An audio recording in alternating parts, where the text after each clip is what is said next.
안녕하십니까. 여러분을 회계와 세법의 늪에서 구해주고 싶은 구세주 구쌤입니다.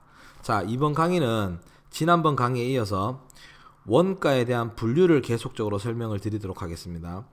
자, 원가의 분류를 지난 시간에 우리가 요소별 분류와 그 다음에 추적 가능성에 따른 분류를 했습니다. 맞죠? 자, 이번에는 원가에 대해서 행태별 분류, 행태, 움직이는 형태에 따라서 분류를 하겠다라는 거예요. 됐습니까? 움직이는 형태에 따라서. 그래서 쉽게 보면 여기서는 그래프를 좀 잘 보셔야 됩니다. 그래프의 움직임에 따라서 어떻게 구분할 거냐라는 거예요.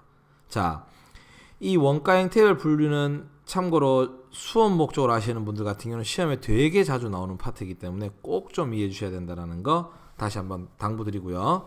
자, 원가 형태별 분류에는 크게 첫 번째 고정비라는 게 있어요. 고정비는 말 그대로 지금 고정된 비용이다라는 겁니다. 내가 얼마만큼을 쓰든 상관없이 이 비용은 항상 고정돼 있다라는 거예요. 자, 그래서 설명을 들어보면 조업도가 증가하면 원가 총액은 일정합니다. 발생하는 원가의 전체 금액은 일정하지만 한 개당 배부되는 단위당 원가 n분의 1 되는 금액은 점점점 감소한다라고 볼 수 있습니다. 됐습니까? 자, 여기서 또 생소한 용어 하나 나오네요. 여러분들 혹시라도 조업도라는 용어 들어보신 적 있나요? 조업도라는 건 어떤 여러 가지 생산성을 나타내는 지표들이다. 이게 뭐 제품 생산량이 될 수도 있을 거고요. 작업 시간이 될 수도 있을 거고요.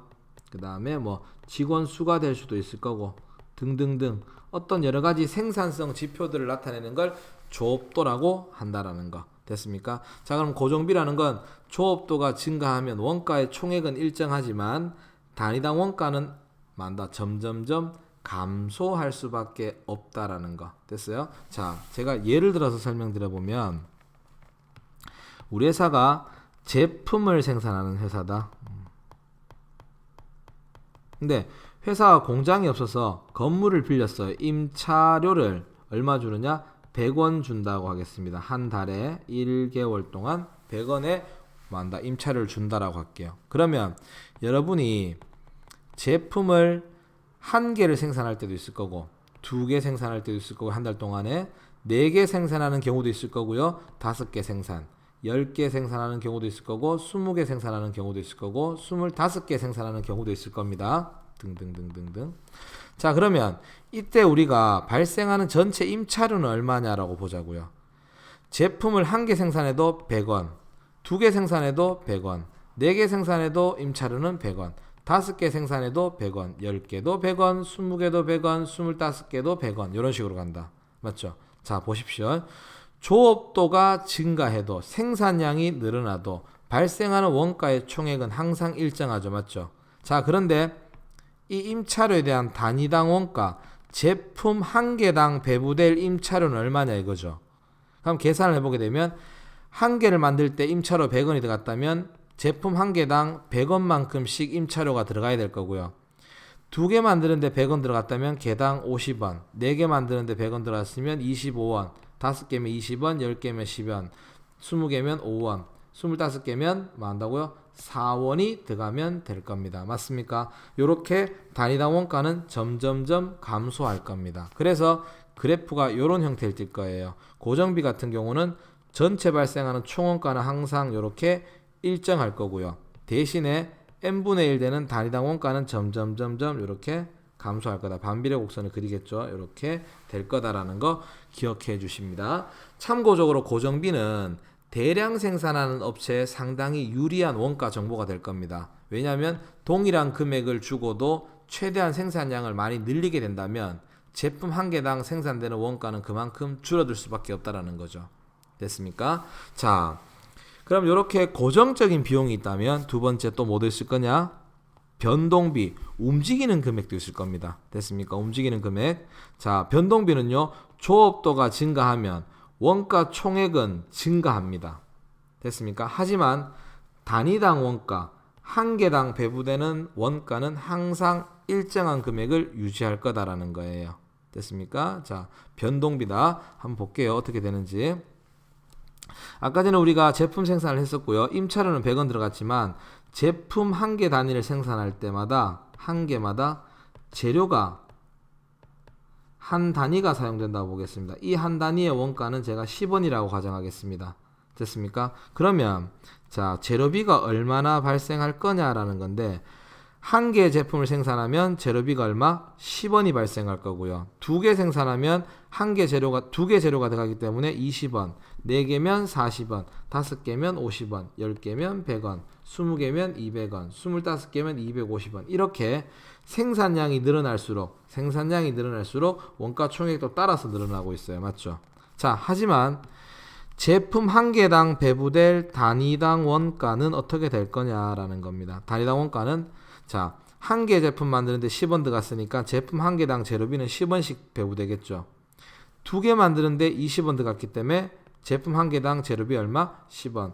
4개 만드는데 40원, 10원. 5개 만드는데 50원 들어갔으니까 10원. 10개 만드는데 100원 들어갔으면 10원, 10원, 10원. 뭘 의미하느냐? 조업도가 증가해도 생산량이 늘어나더라도요. 원가 총액은 많다고요? 단위당 원가는 항상 일정하다라는 겁니다. 됐습니까? 항상 일정하다라는 거. 자, 요게 변동비에 대한 내용이다. 그래서 그래프를 본다면 조업도가 증가하면서 원가 총액은 계속적으로 이렇게 비례적으로 증가할 거예요. 단 여기서 주의하실 점은 생산량이 0이면 원가도 발생하지 않는다라는 겁니다. 대신에 1 단위당 원가는 항상 일정하다라는 거예요. 됐습니까? 요 고정비와 변동비에 대한 그래프 잘 좀 기억해 주시고 됐습니까? 그래서 우리가 이름이 왜 이렇게 고정비, 변동비 되었냐면 고정비 같은 경우는 생산량이 늘어도 원가가 항상 많다, 일정하기 때문에 그걸 우리가 고정비라 부르고요. 변동비는 생산량이 늘어날수록 원가 총액은 움직인다 이거죠. 그래서 변동비라고 붙여놓은 거다라는 거 알아두시고요. 자, 세상에 이렇게 두 개 같이 많다. 이분법적으로 딱 맞아 떨어지는 건 아닐 겁니다. 뭐가 발생할 수 있느냐? 자, 저 이분법적인 논리 외에 다른 것도 발생할 수 있다라는 거죠. 뭐가 있느냐면요. 준고정비와 준변동비라는 게 있을 거예요. 자, 준고정비는 뭐냐면 일정한 조업도 구간 내에서는 원가가 일정하게 유지되지만 일정한 조업도 구간을 넘어섰을 때는 그 원가가 따라서 증가한다라는 겁니다. 됐습니까? 밑에 그래프를 한번 볼까요? 밑에 그래프 보시면 조업도가 여기까지 일정한 조업도 구간 내에서는 원가가 일정하죠. 맞습니까? 단 그 일정 구간을 넘어서 버리게 되니까 다시 원가 총액은 뭡니까?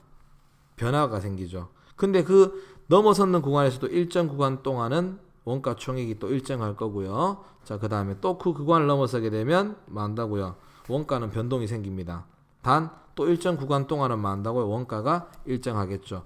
요렇게 만다고요.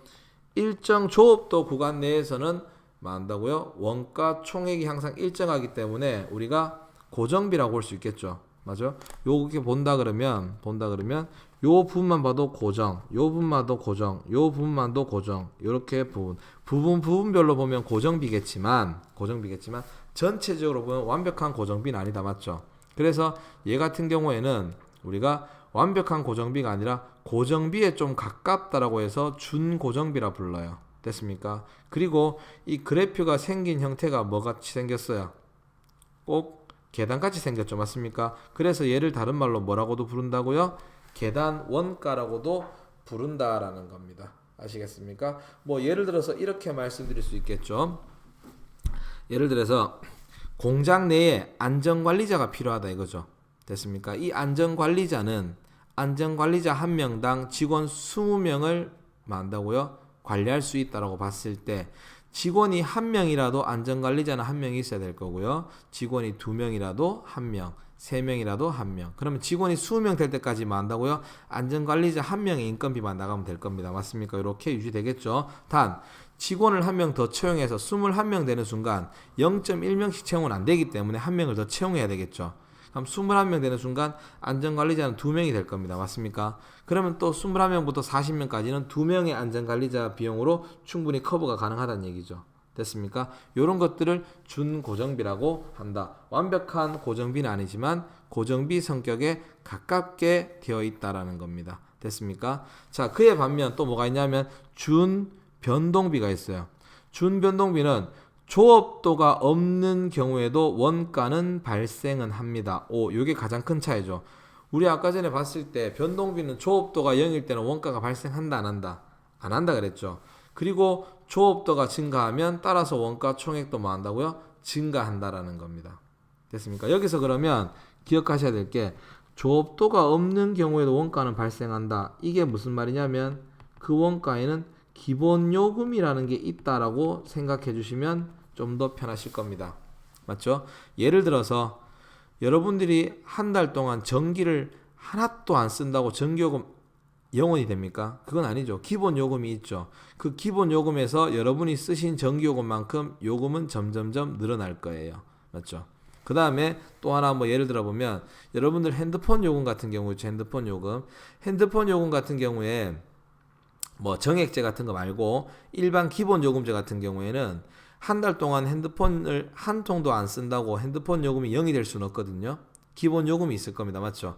그리고 거기에 사용했는 통화 도수에 따라서 요금이 쭉쭉 올라갈 거예요. 됐습니까? 이런 것들을 준 변동비라고 한다라는 거 알아두시고요. 조업도가 0일 때도 원가는 발생한다. 그럼 여기 보시면 봐봐요.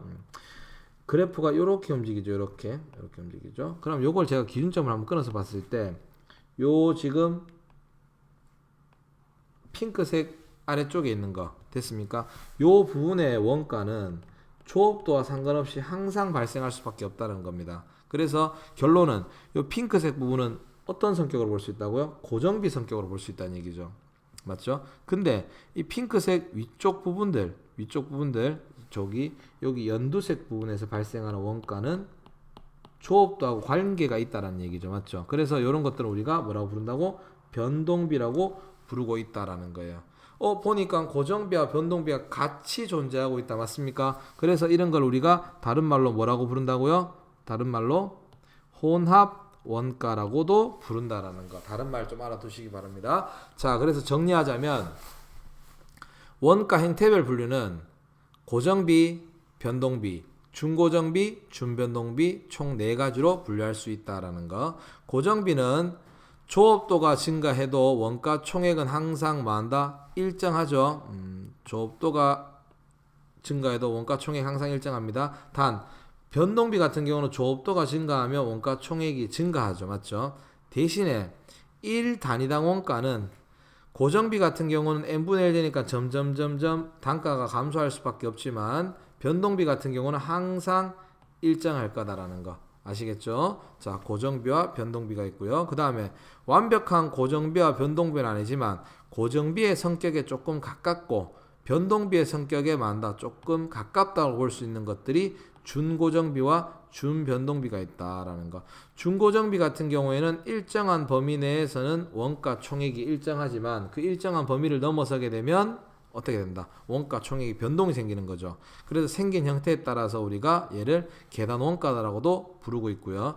준변동비 같은 경우는 조업도가 없는 경우에도 원가가 발생하고요. 그 다음에 조업도가 증가하면서 따라서 뭐가 된다? 원가 총액이 증가하는 형태입니다. 맞죠? 그래서 준변동비 같은 경우에는 기본 요금이 있다라고 판단을 해주시면 되는 부분이고요. 또한 준변동비는 고정비라는 요소와 변동비라는 요소가 같이 섞여 있기 때문에 다른 이름으로 혼합원가라고도 부를 수 있다라는 겁니다. 됐습니까? 자, 이 원가 행태별 분류는 되게 중요한 파트예요. 됐습니까? 그래서 꼭 좀 이해 부탁드리고요. 자, 수업 들으신다고 강의 들으신다고 고생 많이 하셨고요. 저희는 다음 강의에서 뵙도록 하겠습니다. 자, 여러분들이 시청을 잘 하셨다면 좋아요와 구독을 꼭 좀 부탁드리도록 하겠습니다. 감사합니다.